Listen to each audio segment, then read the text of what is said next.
Welcome to Flat Earth Debate Live. I'm your host Nathan Oakley, and if you are new to this channel, or you've not done so already, then be sure to subscribe.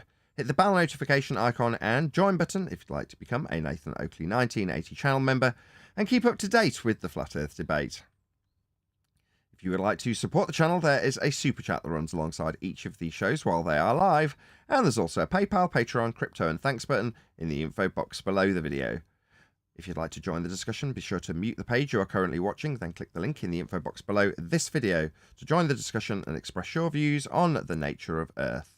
If you do join, please don't swear. If you do, you'll be ejected. And if you are, please don't try to rejoin the stream using sock accounts.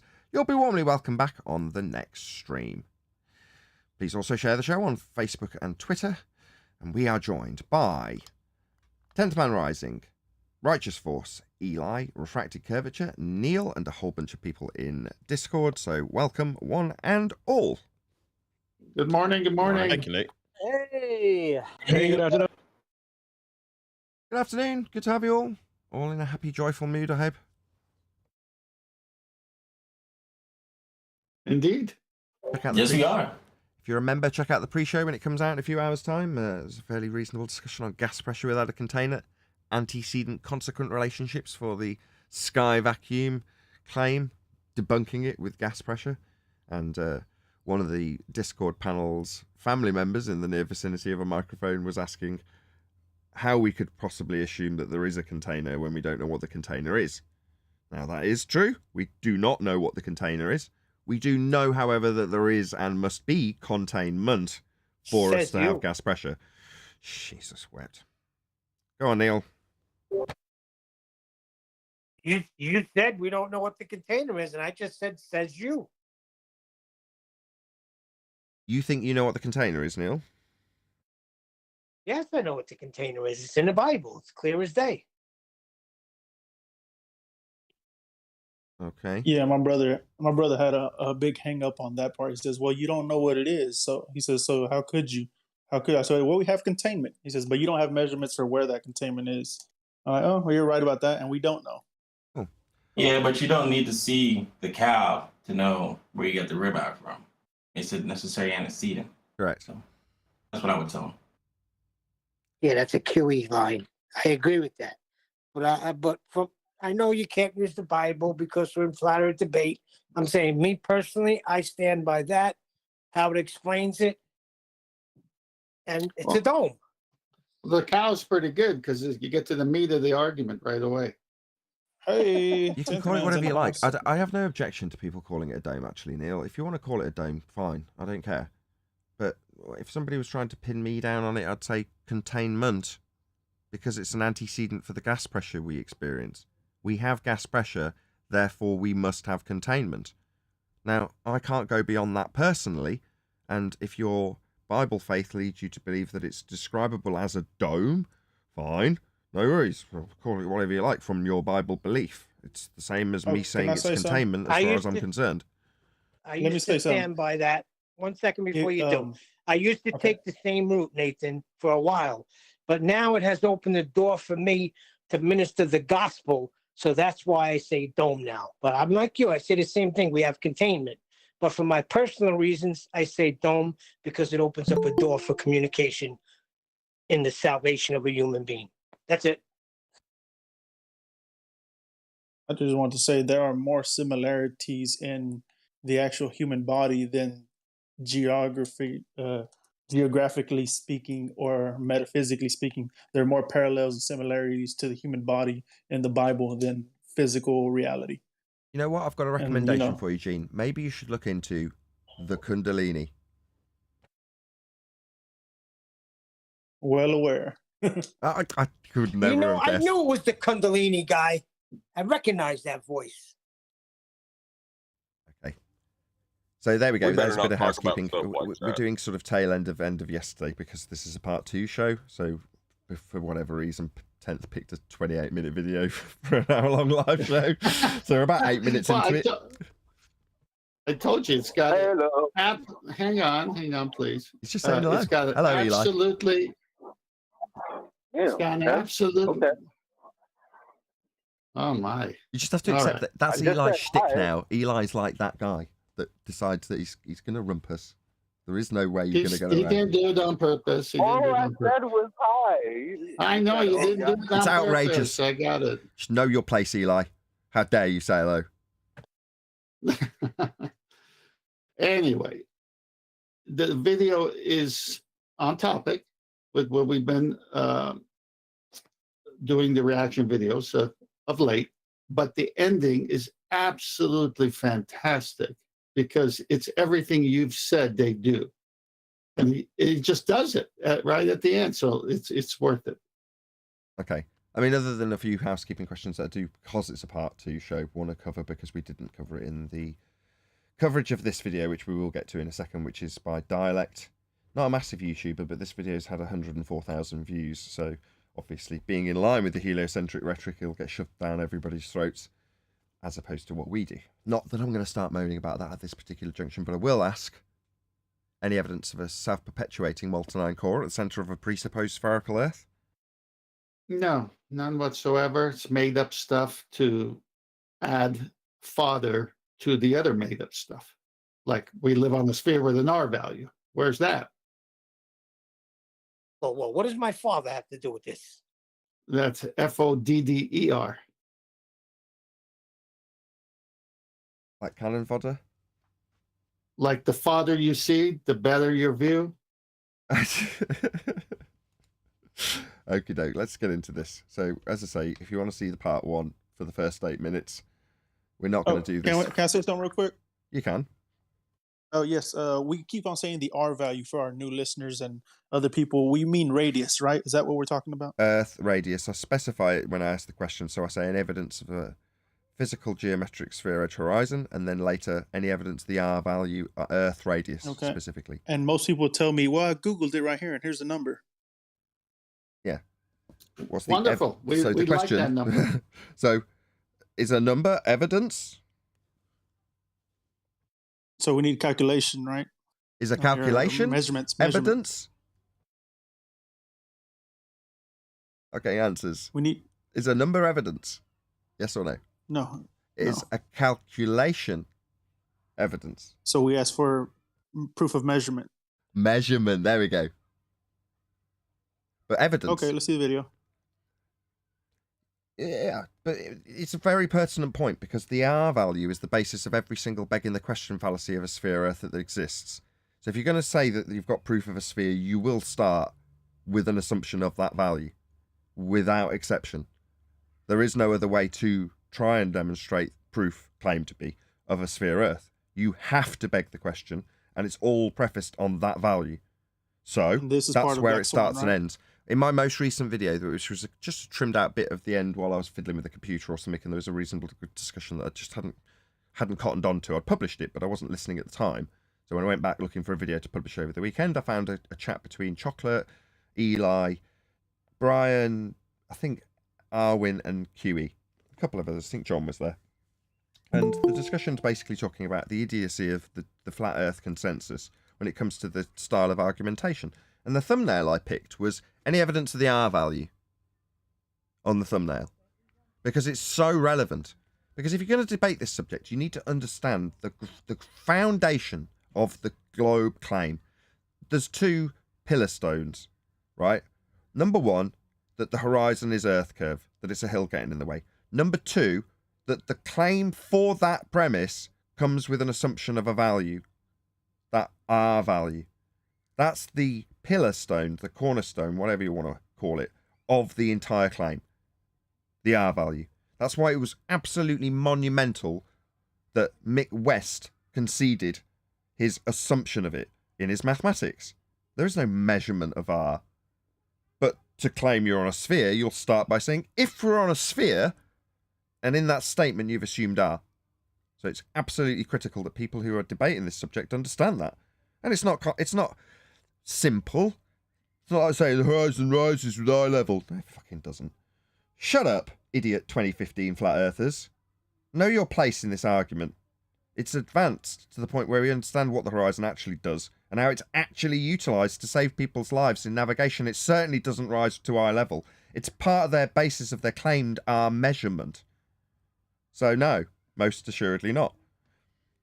Anyway, that's enough of me bleating about R values, unless there's any evidence of the R value. Is there? None. There's only two arguments I really use. It's the R value and the absence thereof. Because if you're going to claim you live on a sphere, you got to have an R value. And whether they calculate it or assume it, it gives the listener a feeling like they have a measurement and they know it exists. I say, great, how'd you get the measurement? What is it? And that's why I said earlier to the caller, I'm glad they have a number of 3959. Now we can hold them to it.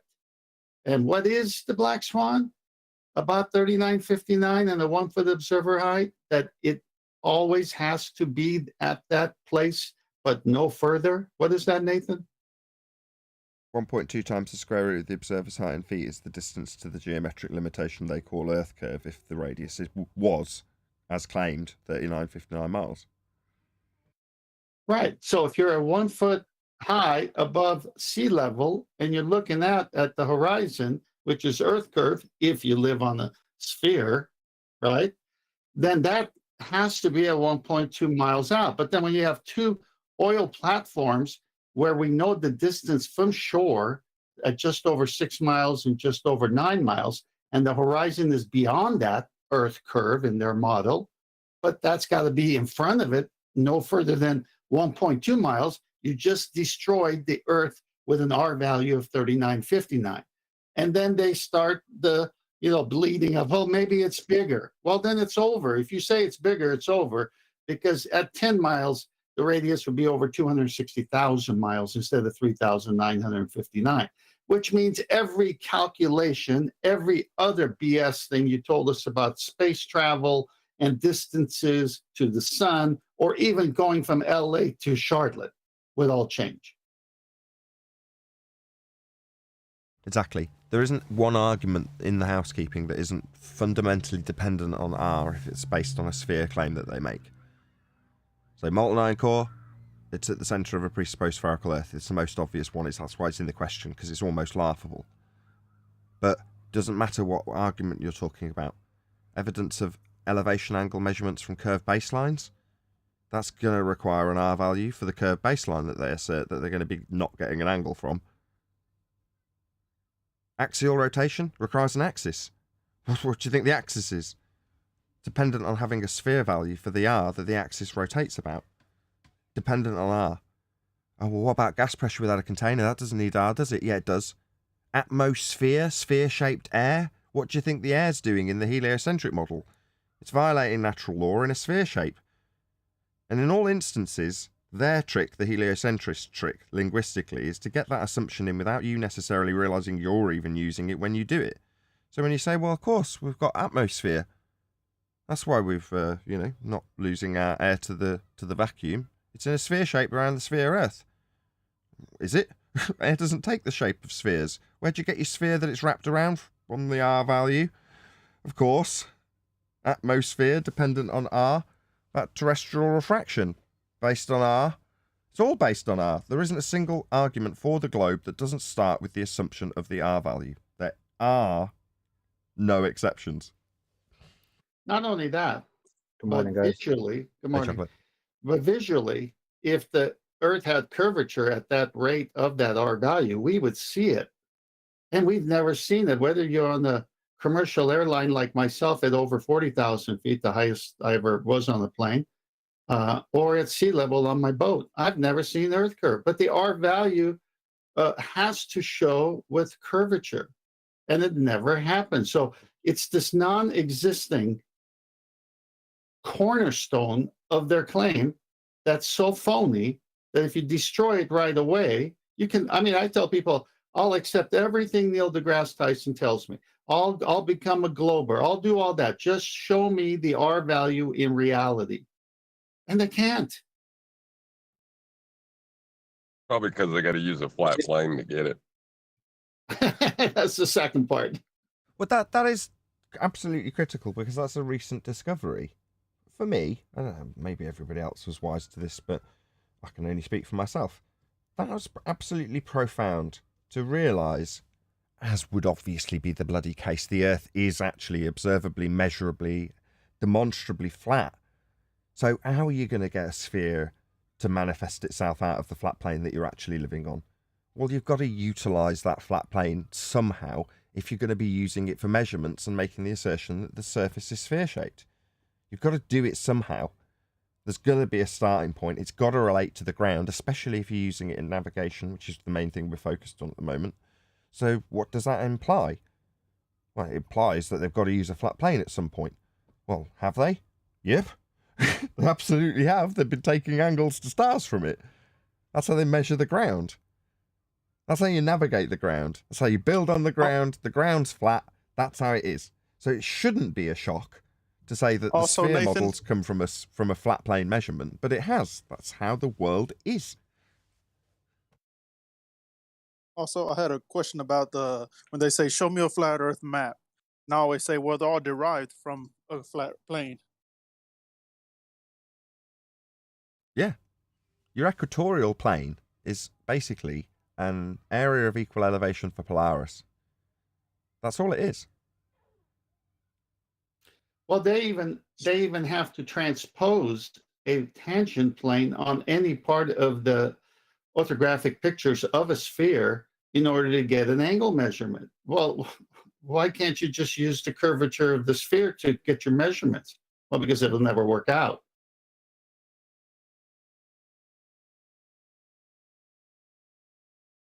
Okay, I think we've covered the majority of the housekeeping questions over this two-parter, so we can crack back on with Dialect, if you're all good to go. Oh, we missed the new one. And they notice they feel just as heavy as being on a rocket ship accelerating at 9.8 meters per second squared through space. 9.8 meters per second squared is this downward bias of an assumed gravitational attraction to the center of the mass of Earth. Gas debunks this. There's no 9.8 meters per second. Space. In fact, all and every experiment they perform at the surface. They haven't performed any experiments. Again, just a way of convincing you, the audience, that this somehow has scientific validity, empiricism attached to it, because they've done quote-unquote experiments. No. This guy who's saying this is stupid and hasn't realised that he's been hoodwinked. I'm not going to say he's an idiot or a liar. I won't say he's a liar. He's just stupid, rather. Because he doesn't recognise that, no, these aren't experiments. Surface of the Earth will give indistinguishable results from being on an accelerating rocket ship. Is that a naturally occurring phenomena to study? To call this science? Step 1 of the scientific method, observe natural phenomena. Would you say the comparison with a spring example in a cartoon with a monkey versus a rocket ship that we're not on is an experiment we can do because we've experienced the phenomena in nature? Any takers? Well, he said that. Oh, well, go on, John. I was going to say that flat plane that's flying upwards to be a rocket ship. Yeah, that sounds like somebody else I know. That's what I heard.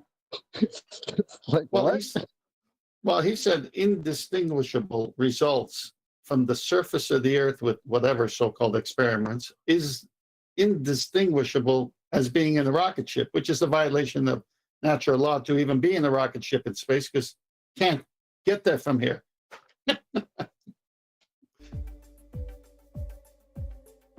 The next question, then, naturally, is what is an observer allowed to conclude from this?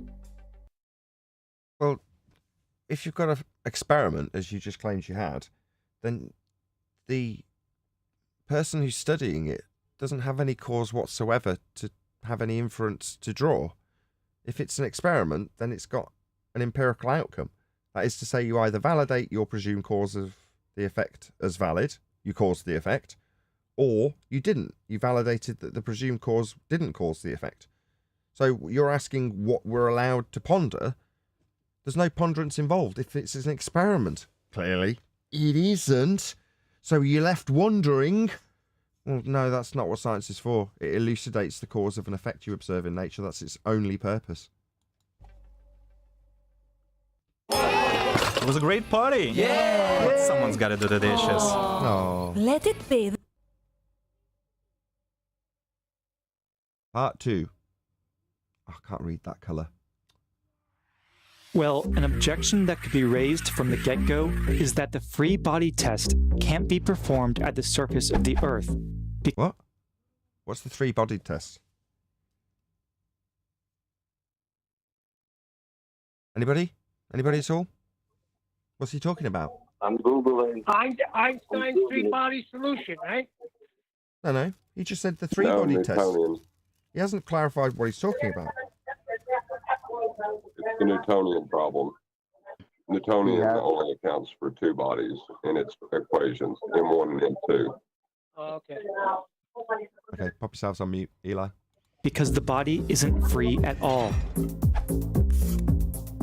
Rather, it's being acted upon by the downward force of gravity. Well, when you release a helium balloon in this example, why have you got 3 helium balloons? So, unlike... Go on. Sorry, I was just going to say from the previous statement, it sounds like he concluded that what he's talking about can't be falsified on the surface of Earth. So he can't even do it. He's just talking nonsense. But he's using that word when... To falsify a hypothesis is to prove the null, right? In other words, if A, not B, is the outcome. That's falsifying the alternative hypothesis. Falsification of your presumed cause of the effect you're studying. But he's using these words. Again, I'm not going to call him a fraud. I don't know who he is. He's just thick. He doesn't know what science is when he uses these words after parroting them off whatever research material he got, or recalling it from his education. In either event, he doesn't know what science is, but he's using these words to grease the skids of the just so stories that he says the observer in this instance has been left to ponder. No ponderance required if it's science, my friend. You'd know that if you knew what you were talking about. You don't. Like when we were in the rocket ship. When we were in the rocket ship? Now I can call you a fraud. We weren't. We never were. We won't ever be. We won't be in Narnia either. We can't go to Narnia. We can't get on the rocket ship because there's no outer space. If there was an area of volume for rockets to fall around in a presupposed orbital motion dependent on our value and the mathematics thereof, then the gas would also be able to fill that volume. We'd all be dead here on Earth. There'd be no gas to breathe. So no, we weren't on a spaceship. You, in your fantasy land, you think you were on a spaceship though, don't you? Because you've verbalized it here. So in your mind, you've gone to space. Here, we can't rule out the possibility that a force acted locally to accelerate our object to the ground. What, on the spaceship? We weren't ever on a spaceship to ponder this question. As to the other possibility... What other possibility for a scenario that we can't experience and aren't partaking in? Why are we exploring possibilities? We should have a presumed cause of an effect that we're studying. But we're hypothetically going to think about possibilities for an outcome in an area that doesn't exist and we're not going to. Because we've done it with a bit of mental masturbation. I'm not going to do any of this. This is nonsense. That the ground accelerated up. We could think that the ground goes up. I could do that, could I? No. No, it's absolutely absurd. Well, this doesn't seem to fit with our everyday intuition. It doesn't fit with general sanity. Nor with the larger picture of the Earth being... That's not a picture of Earth. That's a cartoon with red arrows pointing at it. Why are these red arrows? Yeah, if you turn these arrows around, it would indicate the way the gas would all fuck off into space. Yeah, that would be the direction it all buggered off in. Yeah, it'd all be coming from the ground, produced by the vegetation, and coming into an area with sod all to stop it dissipating. So if this was our world, we'd all be dead. Because we'd have no gas to breathe. See this little fuzzy little haze that the cartoon person's put on it, the animators put on this? You know, that little haze, what's that, representing gas at high pressure? Yeah?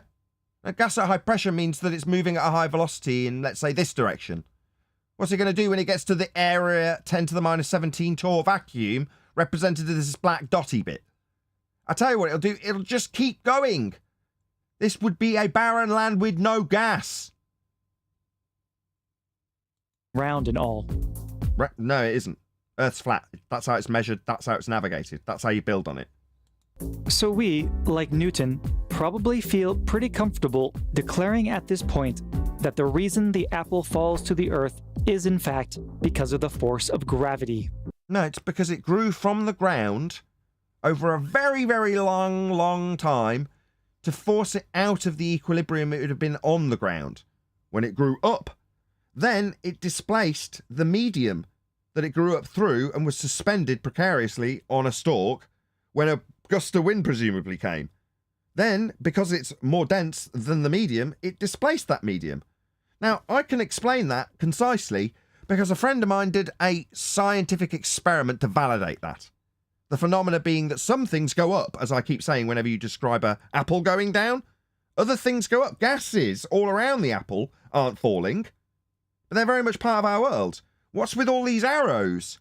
What are they representing? Are they the gas? Because they're not going down, you stupid clown. Yet the gas around all of this, maybe that's representative of these red arrows, that's going up.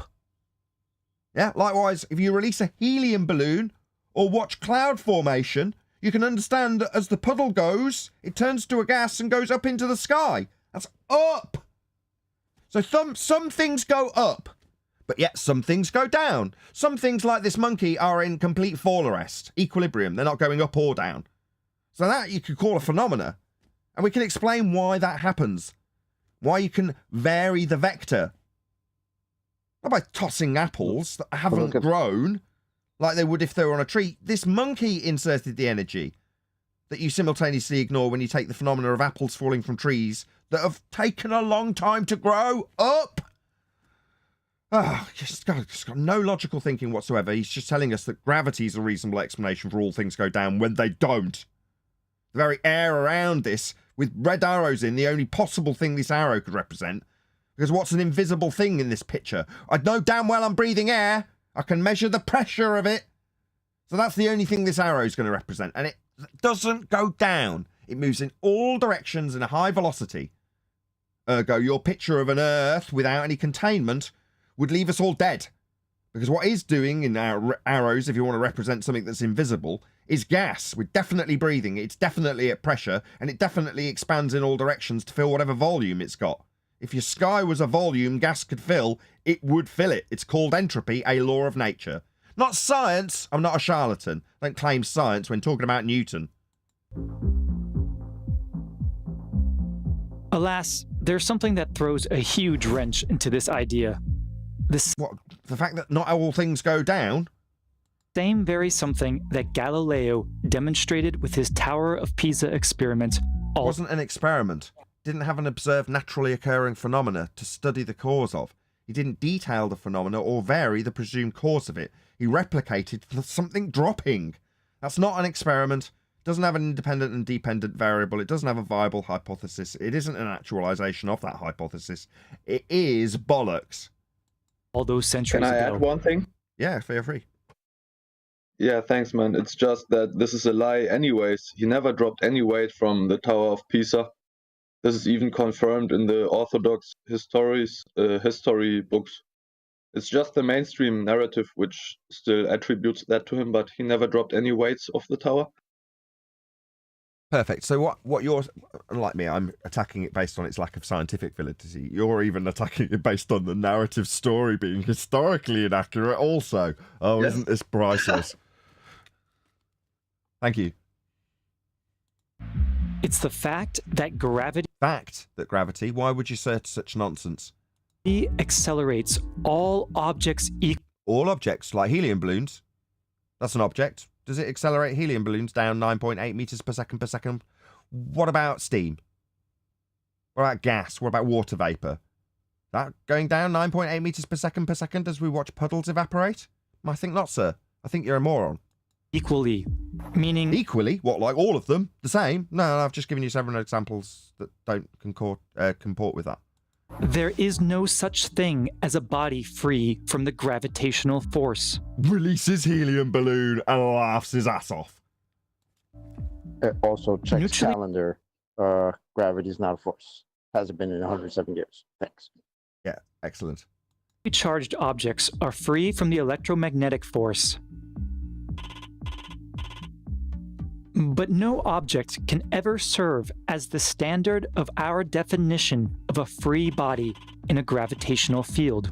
What's a gravitational field? Nothing can satisfy this nonsense made-up description of something that isn't real that you haven't shown. Well, who cares if anybody can describe it? Thus, we have at once lost the very thing we set out to construct. Sorry, do we set out to just construct things, or do we set out to explain things with science? Pretty sure that science has only got one purpose. It's to elucidate the cause of an effect you've studied in nature. That's its only purpose.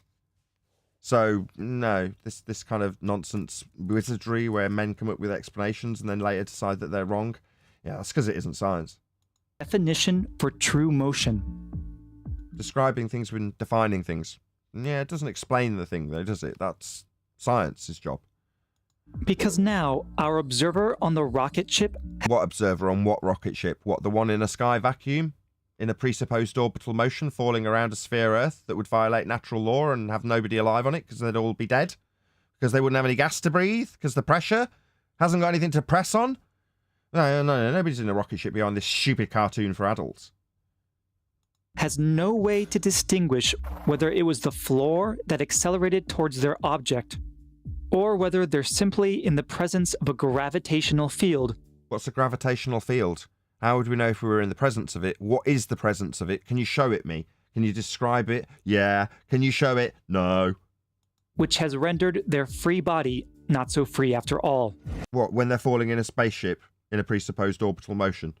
No, that's not happening to me. It's not happening to you. And I can debunk every claim that NASA says that they're in a presupposed orbital motion in a sky vacuum falling around a sphere Earth when they show you images from their studios on high wires. Trapeze. Nathan, he's greasing the skids with this so-called rocket ship, and you wouldn't know the floor was what, as he referenced, coming at you to grease the skids for Earth is moving up. Even worse, with no way to make such a distinction, motion seems to lose its meaning. What, if we're in a hypothetical spaceship where you say you can't tell the difference between up and down and you don't know if things are moving up from the ground with a force in a field? No, I'm pretty sure I know when I'm moving. Yep, I've got very complex ears that do that for me. They stop me from falling over, generally speaking. So no, I'm not going to buy into this spaceship example where you take away all senses from me and claim that I'm not going to be able to detect emotion. I would. An observer accelerating in a car, for instance, has equal right to say that they are motionless. No, they don't. If somebody in a car told me that they were motionless, I would laugh my ass off at them and think they were stupid. Because they can just claim there is a sideways directed gravitational field in their... They could, but again, I as a flat earther would laugh my tits off. Proximity. Acting to accelerate every loose object towards the back of the vehicle. So in the frame of reference of the vehicle, objects are accelerating to the back of it. Yeah, if you have only a single frame of reference. This fact is encapsulated by what's known as the equivalence principle, which... Who cares? You can't assert that if you're in a moving vehicle, you're not moving. That's stupid. As Einstein put it, is the physical equivalence between a homogeneous gravitational field... What's that? What's a homogeneous gravitational field? Can you show it me, please? Show me this homogeneous gravitational field, given that, according to Einstein, that would be the geodesic in space-time in his pseudo-four-space geometry.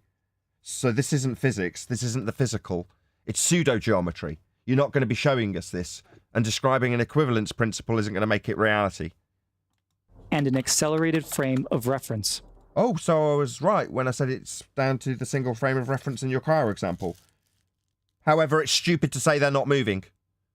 Is that what Einstein would be doing when he says you wouldn't notice that you are in his fourth-dimensional bent space-time? That's fascinating. Shame we don't exist in a fourth-dimensional space-time, otherwise this would have some relevance. Now, Over the decades, the equivalence principle has been interpreted by many as indicating that there is, in fact, no difference. Who cares what it indicates? It doesn't show, explain, or do anything. It doesn't mean anything, and it's not related to physical reality in any way, shape, or form. So the ponderance of men on this mathematics isn't relevant to our physics. My God. Difference between true and apparent motion. That they are interchangeable via the addition or Like, true motion would infer that there's a motion occurring. In the truest sense of the word, apparent would mean appearing to have a motion, but not actually moving. So, in literal terms, they are completely contradictory to one another if you say they're the same thing. They are married bachelors.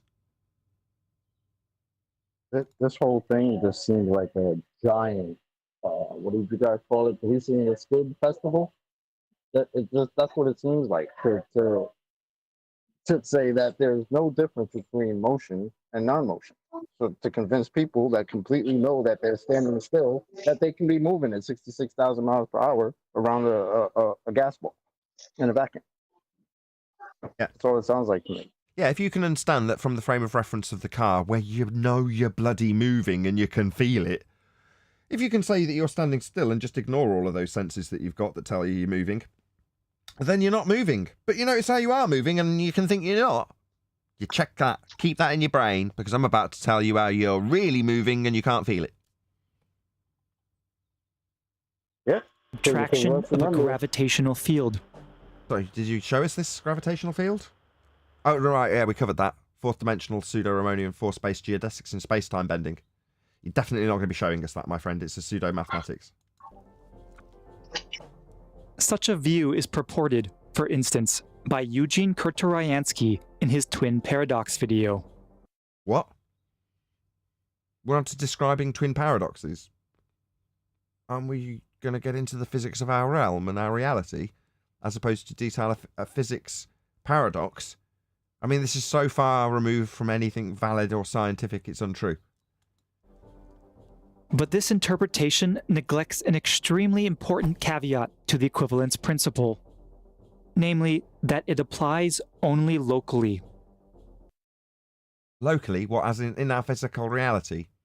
No, even that is a bit of a bastardization of the truth about what this is describing in pseudo-force-based geometry. Locally infers that it's something to do with our physics. The physical local reality that we experience is not. It's interesting as you listen to them reify math into reality.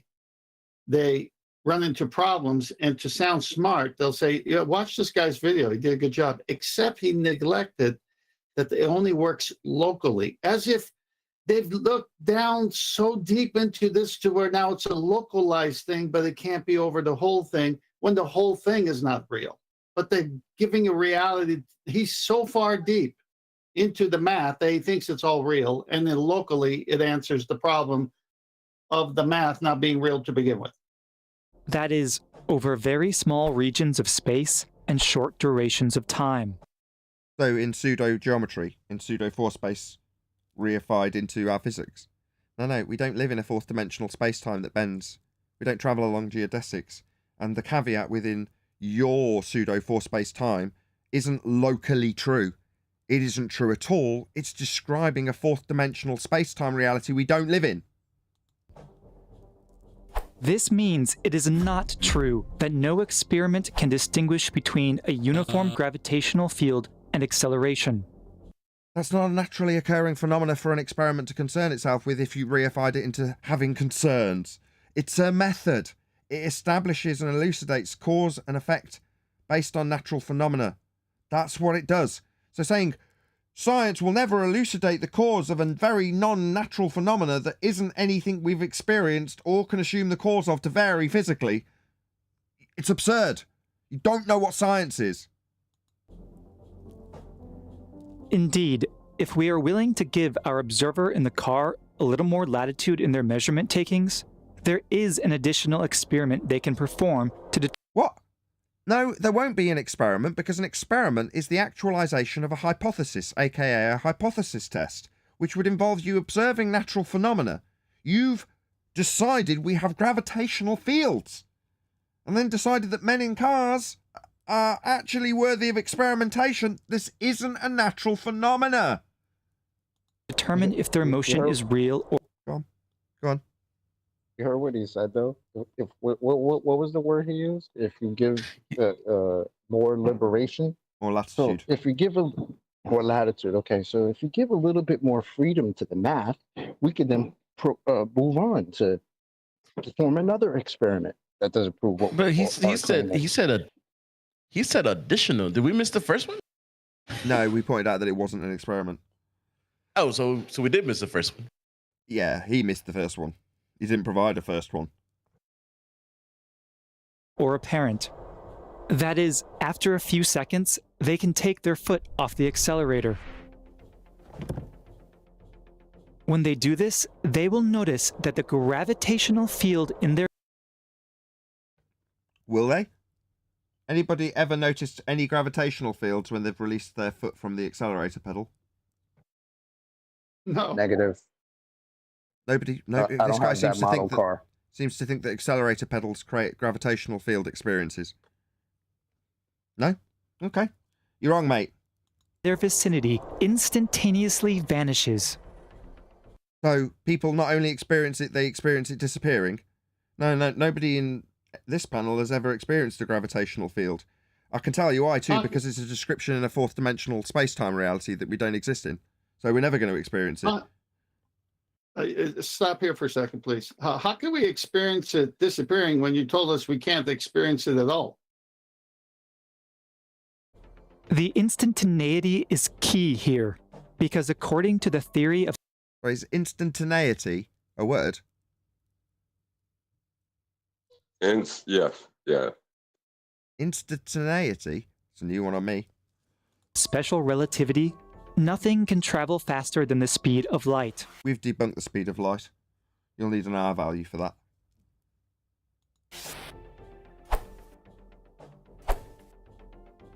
The vanishing of the gravitational field... What gravitational field? ...thus cannot be attributable to any real counteractive force. Why would you be attributing it? You haven't experienced it. Nobody's experienced it. It's not experienceable. It's a description in a pseudo force-based maths. Meaning the observer in the car must conclude the field was fictitious. What? The field he didn't experience must be concluded as fictitious? But he didn't experience it. Why would he conclude it was fictitious? That force I didn't experience, in that field I didn't experience, must have been a non-force that I didn't experience. Logically speaking. Nobody's thinking that. Nobody's getting out of their golf and thinking that. This means, at last, we can establish a test for true motion. Oh, yeah. A test? In science, that's an experiment. An experiment is the actualization of a hypothesis. A hypothesis establishes a presumed cause for an effect you observed in nature that you want to study. So there better be a hypothesis for this test, because contextually, a test's an experiment in this arena. Will it be? No, this idiot doesn't know what science is. Here's how. If there exists some local... So if should be if my presumed cause. Switch we can find to make a gravitational field in our immediate vicinity. This sounds like a bit of a long independent variable. Could you not have described the phenomena we were experiencing before you start asking if statements?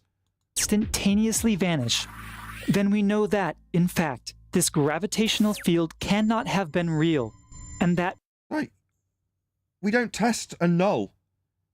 Proving things aren't real is a violation of the scientific method. It means you're not following it or adhering to it. You don't test the null. You don't try and assume something isn't causing something else. The whole point of the method is to try and presume the cause of it. You're trying to get it right. This guy's such an idiot. He doesn't understand the scientific method. Don't test the null. Previously, we had been undergoing true motion. Previously, when I couldn't experience anything and didn't feel anything, I was actually undergoing true motion, but given that I wasn't experiencing anything or feeling anything, but I saw it disappear when I wasn't experiencing it, I can conclude it's a fictitious force. In the case of the car, the switch is the accelerator pedal. In the case of the rocket, it's the firing of the rocket engines. What rocket? Nobody's on a rocket.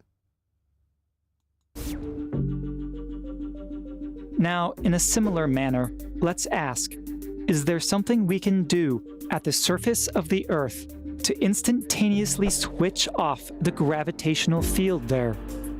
Well, based on your demonstrations and descriptions, I could just let go of a helium balloon and claim I've done that. Check it out! Gravity switched off! Because if we can indeed find such a switch, this will distinguish for us whether the force causing all objects to fall down is a real one. Right. So if I've got a little switch that's attached to a little pair of scissors that cuts the ribbon on some helium balloons, and then, contrary to your assertion that all things go down, they don't go down, we can conclude that gravity is false. Yeah, we do conclude that gravity is false based on the fact that not all things go down, and there is examples of things that go up that you seem to have excluded. Shout out to Unitox Femu, who says, if you happy and you know it, invoke imaginary force. Or rather, if it is merely an apparent one, caused by an erroneous judgment of motion from an accelerated frame of reference. Nobody would take that logical inference or step ever. Want to save more? Anybody got any comments while these unskippable ads skip through? Yeah, I was going to say, just to build on that super chat, do you know the guy that invented the hokey pokey died last week? Oh, who was that? They put his coffin in, they took his coffin out, they put his coffin in, and they shook it all about. Oh. What was worse, in, out, and then they shook it all about, didn't they? It just goes to show it's not the coffee coffin, it's the coffin they carry you off in you want to worry about. Exactly. Shout out to Blue Ridge Ranger, who says he meant imaginary farce. I'm sure he did. Thank you both of you for your super chats. Really appreciate your support. I'm sure we've got through those ads. No, not quite. Is there a reason that we are using a dumb-looking monkey in all of this animation? Somebody speculated the other day that it's, I squirrel. think it was Arwin, speculated that it's just because it's appealing to that childlike wonder that you have when you are suppressed in your imagination with the heliocentric indoctrination in the first instance. Ergo, they're just cartoons for adults. I wouldn't have recommended it if it was a squirrel after the squirrel show. Chocolate's got it. Can we move on?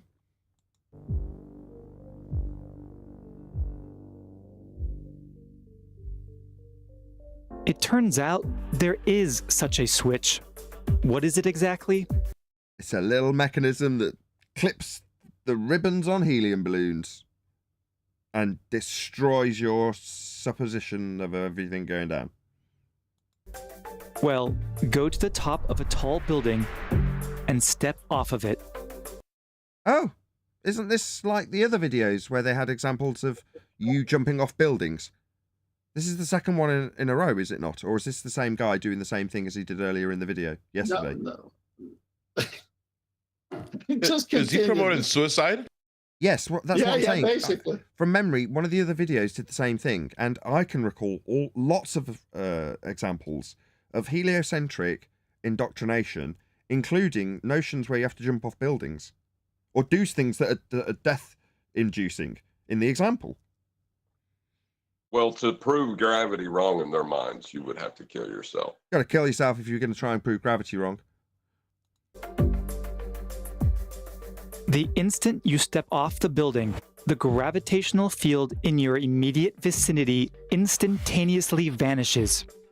What? What gravitational field? There isn't a gravitational field. What you've described until now was the description of pseudo-Ramonian force-space-time bending in a geodesic. What the hell are you babbling about? Or as Einstein wrote, ceases to exist.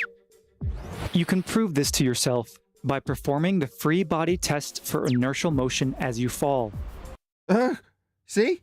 He's literally encouraging the audience to jump off buildings. Oh my god, based on his lack of understanding of science. Just like the Also, he unaccelerated. also, he's in violation of the first law of thermodynamics when he claims that a field ceases to exist. Yeah, energy cannot be created or destroyed, my friend. Hey, Sleepy Mario. Accelerated observer in the rocket ship, you will discover that, neglecting air resistance. So compare yourself after jumping off a building to a man in a rocket ship you aren't. If you toss objects off yourself while falling. Yep. In those few seconds before death, toss an apple out of your pocket. These objects will. Did you catch? But you got to neglect air resistance. Float away with uniform motion. Carry a spring with you, it won't compress. About a slinky. They have some pretty interesting behavior when you drop them. Try to weigh yourself on a scale, and you'll get a reading of 0. What's your point? According to Newton's laws, you therefore must... Weren't we just talking about Einstein? Why are we now referring to Newton's laws? Einstein superseded them. They're in a completely different geometry. 107 years out of date. They weren't right. Conclude that your frame of reference is inertial, and that you are not accelerating. Yeah, you are. You're falling. You're accelerating towards the ground, towards your death. But in this fundy heliocentric sphere Earth religion that you all find yourselves in, where you think that you're on a sky vacuum-based ball with gases not dispersing into it, you can jump off buildings and tell yourself you're not accelerating. This is why. This is just real quick. Just remember this part with this nonsense he's spewing. Why the ending is so important. Go on, Chuck. So inertial frame of reference again while jumping off a building. Dan, you might want to contact this guy. Let him know what's up. It seems like you guys have stuff to talk about. Because he's saying there's another frame of reference. But the reference frames were ruined, Dan. Come on, guys. Yet, if you look down, the Earth is definitely getting closer and closer. Is he going to conclude that based on the fact that if you jump off a building and gravity as a force disappears and ceases to exist in violation of the first law, and therefore because you're not accelerating, there's really only one conclusion? Ground's coming up. I knew it. I knew it all along. It's only logical. But if you aren't accelerating, this leaves one and only one logical possibility. It is the Earth that is accelerating towards you. Dun, dun, dun! Wow. Go to... You are accelerating, you stupid dipshit. Slap, slap, slap! You've just jumped off a building! To any spot in a gravitational field, and you can always find a way to make the field vanish in your... You can always find a way to make the ground come up to you. Just jump off one of these really tall buildings. I can't quite believe how unbelievably dark the heliocentric indoctrination really is when you step back from it. Your immediate vicinity. How do they make it disappear? How? By jumping off. What are they doing? Jumping to off. Make it disappear. Jumping off. No. But the minute you step off the building disappearing is when they present this monkey halfway down the Leaning Tower of Pisa there and represent that mathematically. And once they represent that mathematically, then you've got the option of saying you can pretend the Earth's coming up to you. But as I always say, maths is only as good as the reality it presents. And clearly this mathematics is not representing the reality it's purporting to do. So therefore it's useless. If the mathematics says that the ground could be coming up to you, you've not got very accurate maths describing reality. Because it's not able to even differentiate that, which way the ground's going or whether it's you going. And if the maths doesn't show that, how accurate is it? Yeah, it's nonsense. It's the logical inference is derived from a pseudo-geometry that isn't representative of our reality. This is the kind of horseshit you get from the observer who reads it and regurgitates it. They end up with these conclusions. When we were talking about level yesterday, where's the only place it's got a contradiction?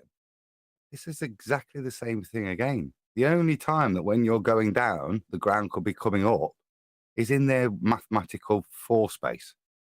And the only reason it needs to be able to come up is to balance the maths. So you're not you're being honest about what the maths are saying.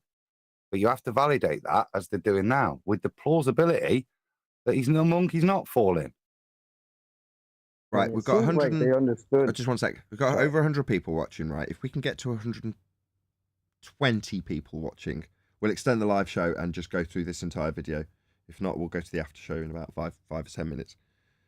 So, please share the show, smash the share button. If you can get a few more people watching, we'll carry on live. There you go, bribery to get the numbers up. Oh, sorry, Chocolate, did you have something to add? No, I was just going to say, it just seems like they realized how ridiculous it was and therefore strongmanned it into a flat earth model with a disc flying upwards. Because again, Glover's, that's the straw man you throw at us sometimes. And it's like, listen to your man right here, your heliocentric man, telling you that it's the earth. You jump off a building, it's the earth coming to meet you. That's your shit. And that again, that's kind of flat earth society, pseudo flat earthers, hijacking Einsteinian and a pizza pie and trying to mash the two together to give some kind of hybrid of flat earth. And why do they have to mash it together like that to ridicule us? Because once again, to maintain this concept of gravity, that it's a force. And they're doing Einstein equivalents, aren't they, in that on a flat earth? Why are they even accepting that physics? It's not that's why they are paid opposition, I think. For them to adopt anything that is intrinsically Einsteinian in its mathematics and then apply it to a flat earth is perverted, isn't it? Or is it just setting up to ridicule? Setting up to ridicule, paralleling with their the weakest parts of their own argument, in my opinion. It is, isn't it? It's the edge.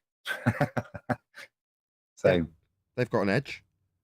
So why ask us about our edge? Well, because they've got a burden of proof of reversal to satisfy, and it's much easier to get us defending an edge that we don't have than justifying their edge that they need to claim. Same goes for the dome. Where's your dome? We had it in the pre-show, right? The guy's brother was like, well, where's your dome? Prove your dome. We've got gas pressure. It's got to be pressing on something. I don't know what it's pressing on, but I know it's pressing. That's what gas pressure is. Prove your dome. Why are you asking me to prove the dome? Why do I even need to make a claim about this? Have I got a claim? Do I need to make a positive claim? I know I'm breathing gas pressure, but do I need to make a claim about it to prove the Earth is flat? No, I don't. So why am I being asked about it? Well, I'll tell you why.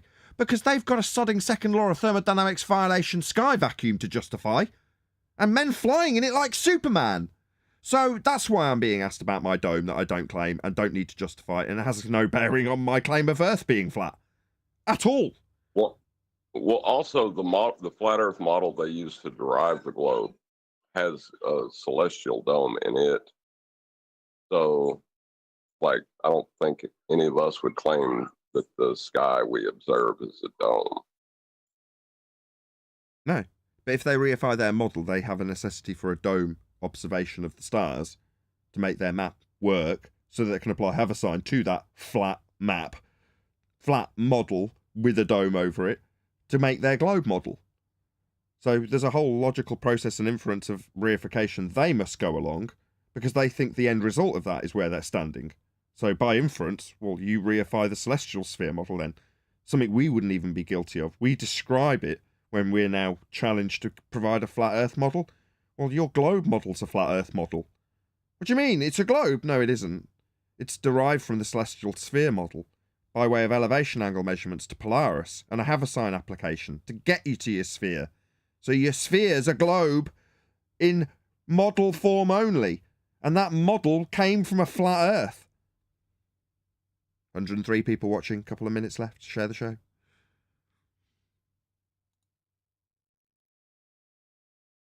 Jump a few feet up in the air off the ground, and this action immediately causes a vanishing of the force field around you. So ignore the force that you put in to go up in the first place, creating the disequilibrium, and then only pay attention to the point from disequilibrium to equilibrium when you return from whence you came. So in other words, ignore jumping up and call that you eradicating a force that you were experiencing when equilibrium was actually in effect. Ergo, 1g is a force that's in play on Earth as a sphere. 0g is when you're falling, isn't it? That sounds like a very strange scale. So 1 isn't when we're falling, a number attributable to a movement. No, that's 0. No, you got 1 attributable when you're standing still. And just like with the disappearance of... Go on.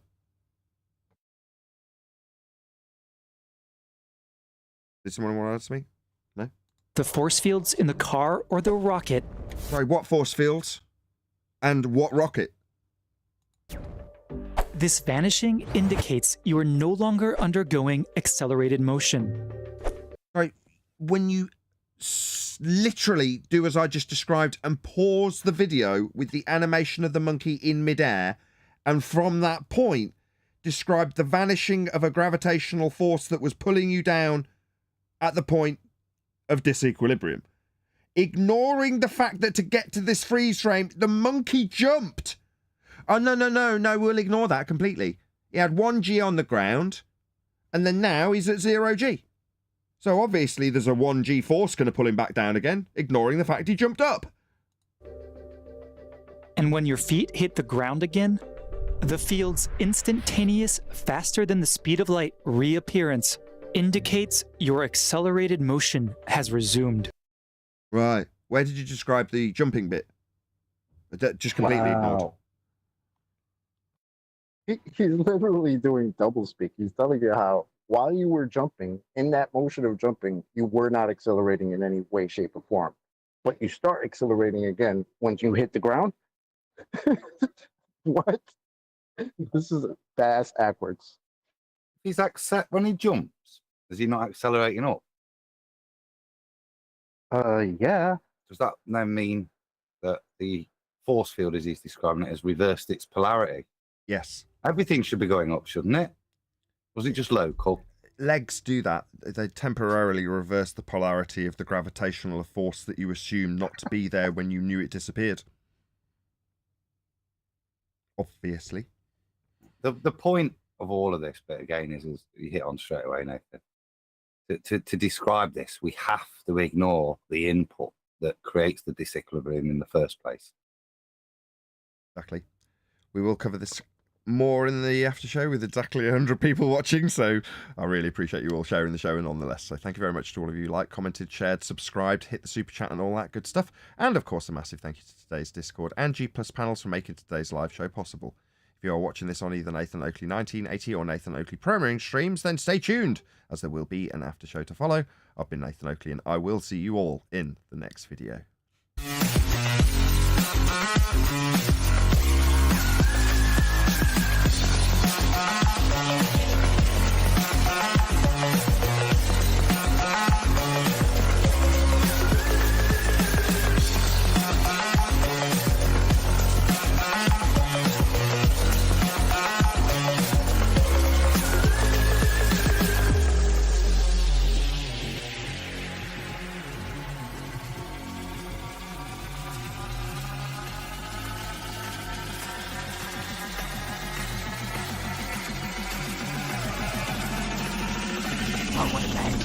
What a lovely day!